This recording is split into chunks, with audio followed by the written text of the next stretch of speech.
대기업 임원 1%, 그들은 퇴직 후 어떻게 살고 있을까? 여러분 혹시 주변에서 나는 이제 퇴직하면 뭐하고 살아야 하지? 라는 고민을 토로하는 분들을 본 적 있나요? 생각보다 많은 분들이 정년 혹은 명예퇴직, 혹은 자발적 퇴사를 앞두고 이런 고민을 합니다. 그 중에서도 소위 1%라고 불리는 대기업 임원들은 또 어떨까요? 평생을 직장에 바쳐 승진에 승진을 거듭했고 세간의 부러움을 사는 높은 연봉에 고급 승용차, 널찍한 오피스와 비서진, 그리고 사회적 명성까지 누렸던 분들입니다. 그런데 화려했던 직함도 어느 날을 기점으로 끝이 납니다. 대기업 임원이라는 타이틀을 지니는 것이 평생 갈 것 같지만 직급이 높아질수록 예상치 못한 시기에 조직을 떠나야 하는 경우도 많습니다. 특히 우리나라 대기업 문화에서 임원의 수명은 더 짧은 편이니까요. 그래서 아직 현직에 있을 때부터 퇴직 후 삶을 차근차근 준비하는 분들도 있고 예상을 못해 미처 대비하지 못하다가 갑자기 당황하는 분들도 있습니다. 그렇다면 이 1%로 불리는 분들은 퇴직 후 어떤 모습을 보일까요? 사실 저도 퇴직 후 대기업 임원들의 삶을 가까이에서 지켜볼 기회가 있었습니다.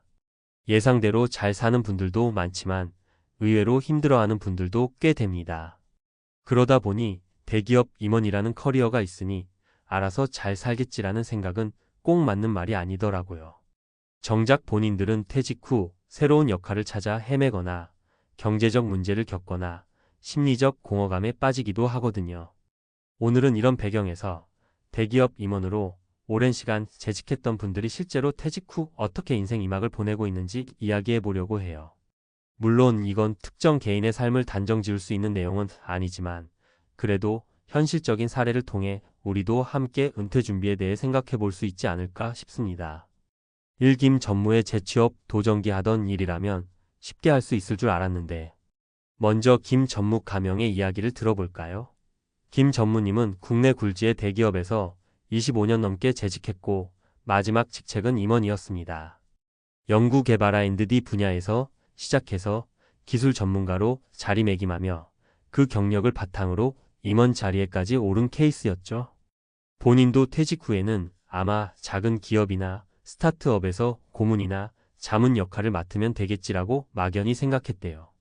처음 몇 달 동안은 한가롭게 여행도 다니고 못 잤던 잠도 보충하고 식사 약속도 잡고 하면서 이제 좀 쉬어야지 하고 한숨 돌렸답니다. 그런데 몇 달이 지나자 슬슬 불안감이 밀려오기 시작했대요. 아무래도 현직에 있을 때와 달리 이제는 나를 찾아주는 곳이 많지 않다는 걸 체감하게 된 거죠. 예전엔 명함 하나만 내밀어도 VIP 대접을 받았는데 이제는 명함을 내밀어봐야 임원 퇴직자라는 딱지 외에는 딱히 어필할 만한 것이 보이지 않았다고 합니다. 그래서 김 전무님은 직접 발로 뛰어 재취업 자리를 알아보기 시작했어요. 이력서를 제출하고 지인들에게도 혹시 자문 자리 있으면 알려달라고 연락을 돌렸죠. 그런데 결과가 생각보다 시원치 않았다고 합니다. 이유는 다양했어요. 나이는 이미 50대 후반이었고 스타트업에서 원하는 트렌디한 감각이나 유연성 혹은 다른 분야로의 폭넓은 경험이 부족했던 것도 한몫했죠.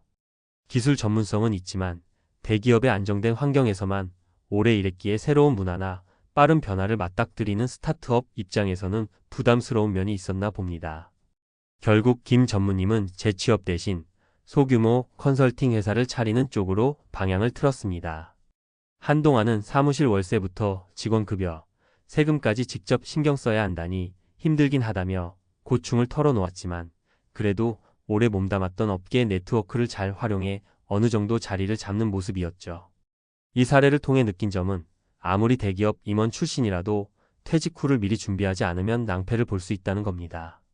스스로도 계획을 하고 필요한 기술이나 정보를 업데이트하면서 자신만의 전문 영역을 다듬어 두는 게 중요하다는 걸 김 전무님의 사례가 보여주고 있다고 생각해요.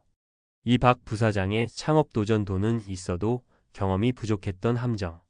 두 번째 사례는 박 부사장 가명입니다.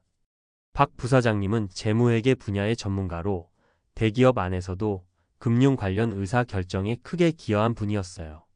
본인이 맡은 프로젝트마다 좋은 성과를 내었고 조직에서 인정을 받아 임원까지 승진했으니 사회적으로도 상당히 성공한 경력을 인정받아 왔습니다.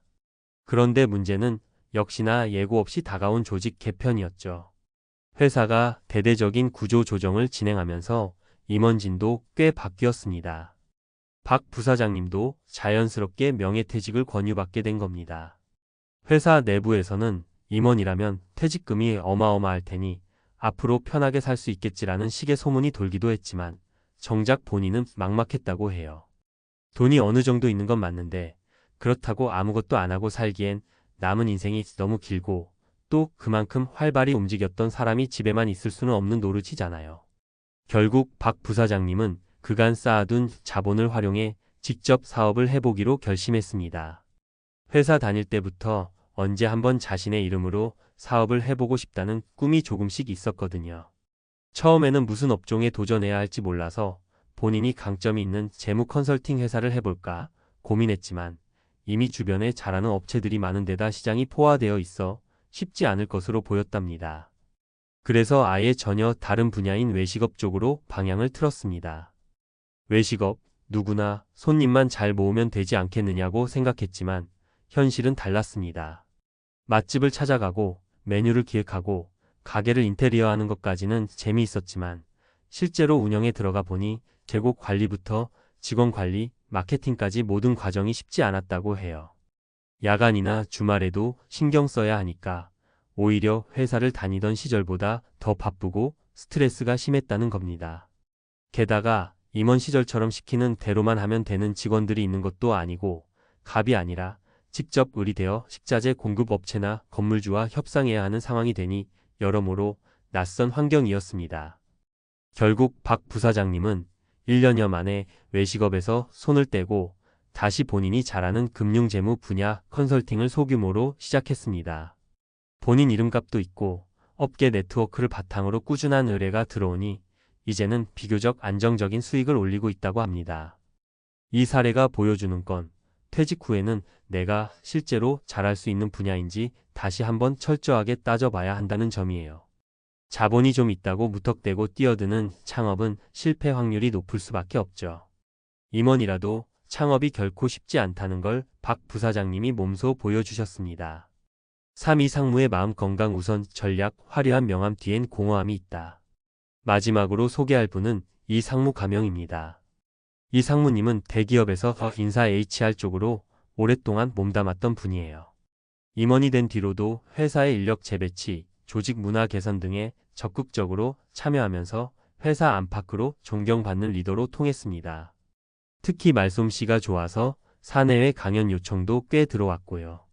그렇게 승승장구하던 이 상무님이었지만 막상 정년이 다가오자 마음속에 알 수 없는 불안감이 싹 텄다고 해요. 나는 뭘로 살아왔지? 회사 이름 빼고 나면 내게 남는 게 뭘까? 내가 사람들 앞에서 연설하고 결정 내리고 가치를 인정받았던 이유가 결국은 회사 간판 덕분 아니었을까? 이런 자괴감이 들었다고 합니다. 정년퇴직 후에는 경제적으로는 큰 문제가 없었지만 정신적으로 꽤 힘들어했다고 해요.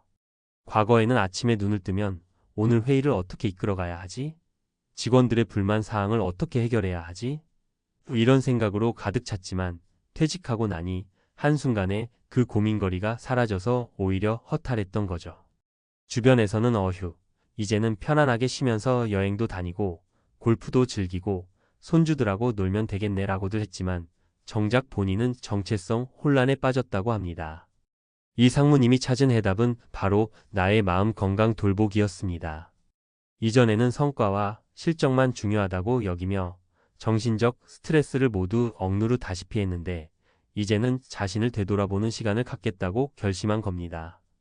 덕분에 퇴직 후 명상센터를 찾아간다든지 평소 관심 있었던 심리학 강의를 듣는다든지 신체 단련 겸 요가도 시작했고요.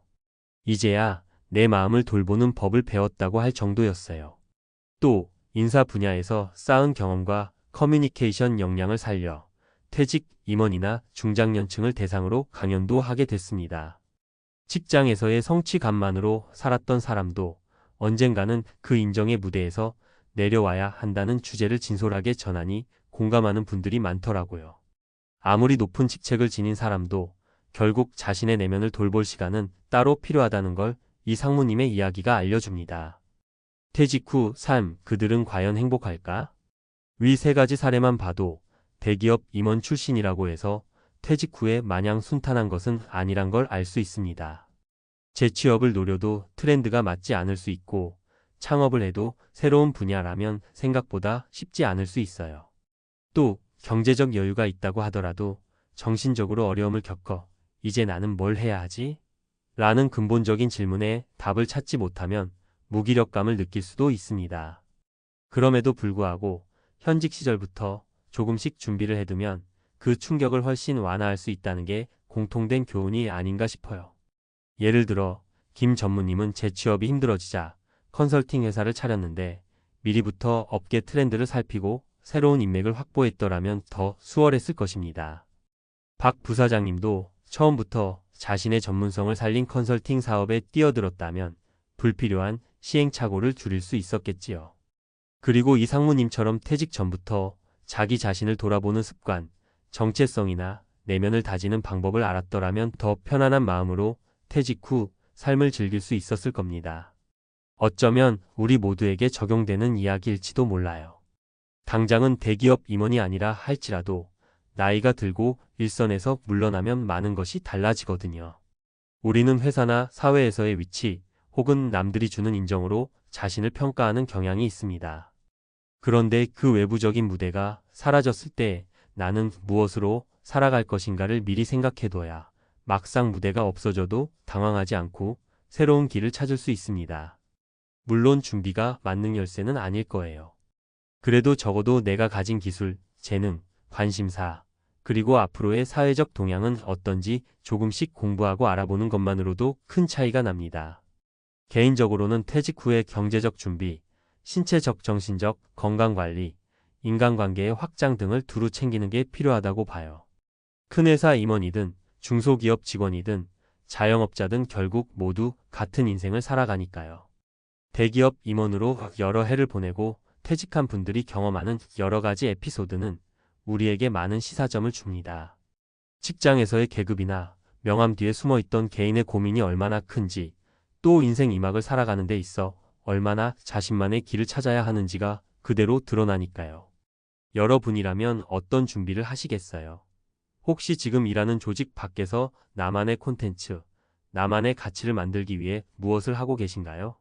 지금 당장 큰 돈을 벌거나 눈에 띄는 성과를 내지 않는다 해도 조금씩 자기 개발을 해두고 건강을 챙기고 인간관계를 확장하고 새로운 취미나 재능을 찾아보는 과정을 거친다면 분명 퇴직 후 삶이 조금 더 풍요로워질 거라고 생각해요. 결국 대기업 임원 1%라고 해도 퇴직 후의 삶은 하나로 정의할 수 없습니다. 누군가는 안정적으로 재취업해 두 번째 커리어에 성공할 수도 있고 누군가는 창업에 도전했다가 실패를 맛볼 수도 있으며 또 어떤 이는 완전히 새로운 길봉사나 사회공헌 같을로 가기도 합니다. 중요한 건 그 과정에서 나 자신을 얼마나 이해하고 준비하며 도전하는가에 달렸다고 봅니다. 오늘 전해드린 세 가지 사례가 그들도 우리와 비슷한 고민을 하는 사람임을 느끼게 해주고 또 여러분께 조금이나마 공감과 영감을 드릴 수 있었길 바랍니다. 퇴직 후가 끝이 아니라 또 다른 시작일 수도 있습니다. 준비되어 있다면 더 멋지고 자신 있는 모습으로 2막을 열 수 있고 준비가 부족하다면 조금 더 긴 시행착오를 겪겠죠. 하지만 늦었다고 생각하는 순간이 가장 빠른 시작이라는 말도 있으니 지금부터라도 천천히 그러나 꾸준히 나만의 퇴직 후 라이프를 구상해 보는 건 어떨까요? 분명 여러분에게도 언젠가는 필요해질 이야기이자 주변 대기업 임원 지인이나 가족에게도 함께 나누면 도움이 될 만한 이야기라 생각합니다. 한 번뿐인 인생, 이제는 더 이상 회사에만 기대기보다는 나만의 가치와 정체성을 찾아가는 길을 준비해 보자고요.